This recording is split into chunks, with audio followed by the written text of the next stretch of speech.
Hi friends, সবাই কেমন আছো? আশা করি সবাই খুব বেশি ভালো আছো।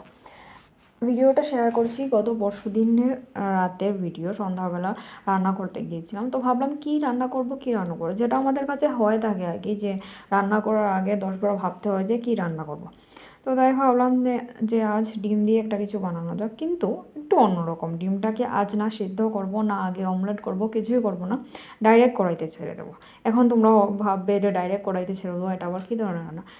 তো চলো তোমাদের সাথে শেয়ার করা যাক।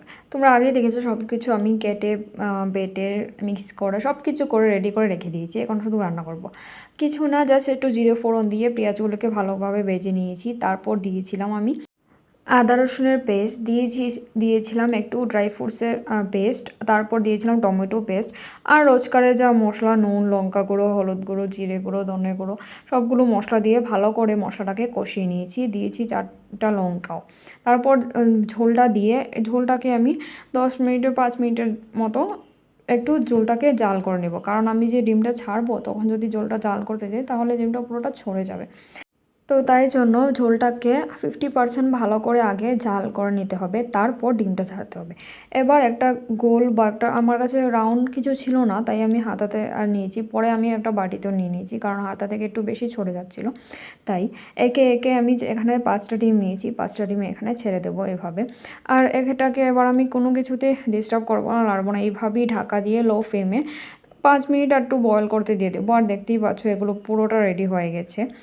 জাস্ট এতটুকুই করতে হবে, বেশি না। 20 মিনিটের মধ্যে এই রান্নাটা কমপ্লিট হয়ে যাবে। অসাধারণ লাগছিলো। যারা যারা ডিমের পোচ খেতে ভালোবাসো তারা এই রান্নাটা অবশ্যই ট্রাই করতে পারো। লাস্টে আমি এখানে ধনেপাতা কিছু অ্যাড করে তারপর নামিয়ে নিয়েছিলাম, আর কড়াইতেই রেখে দিয়েছিলাম যাতে এটা কোনোভাবে কোনো নাড়াটাড়া না হয় আর কি।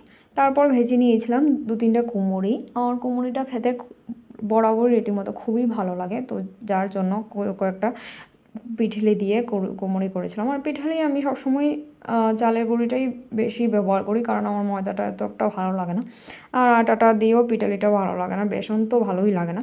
যার জন্য আমার কাছে বেস্ট পিঠালি হয়েছে চালের গুঁড়ি। তো চলো এবার ভাতটা ওকে দিয়ে দিয়ে আমরা খেতে বসিয়েছি। রাত অনেক হয়ে গেছে, কারণ এই ধরনের রান্না করে তারপর সব কিছু গুছিয়ে রাখা অনেকটাই বড় ব্যাপার। যারা করো তারা অবশ্যই বুঝতে পারবে, বলতে হবে না। কিন্তু রান্নাটা হয়েছিল দারুণ। আর এই যে লঙ্কাগুলো না ভাজা খেতে এত দারুণ লাগে, যতবার ডিমার্ট যাই ততবার খুঁজি, কিন্তু ডিমার্টের যে শপে ওইখানে পাওয়া যায় না, কিন্তু অনলাইনে পাওয়া যায়। এটার মানে ফান্ডাটা আমি আজকে অবধি বুঝতে পারলাম না এটা কি, কিন্তু দারুণ লাগে এই লঙ্কাগুলো খেতে। ভেজে তার পুরো পাঁপড় হয়ে যায়, দারুণ লাগে। এটার ভিতর থেকে একটা নুন নুন বেরোয়, মানে ভাজার সাথে এক্সট্রা কোনো নুন লাগে না আর কি। আর ওকে দিয়ে দিয়েছিলাম তরকারিটাও। জাস্ট এক্সপ্রেশনটা দেখো, দারুণ হয়েছে, কারণ ও তো পোচ খেতে ভালোই বাসে। আমারও ডিমের পোচটা খেতে অনেকই ভালোবাসা। সবচেয়ে বেশি ভালো লাগার ব্যাপারটা হচ্ছে এই যে কসমটা, জাস্ট দারুণ হয়েছে।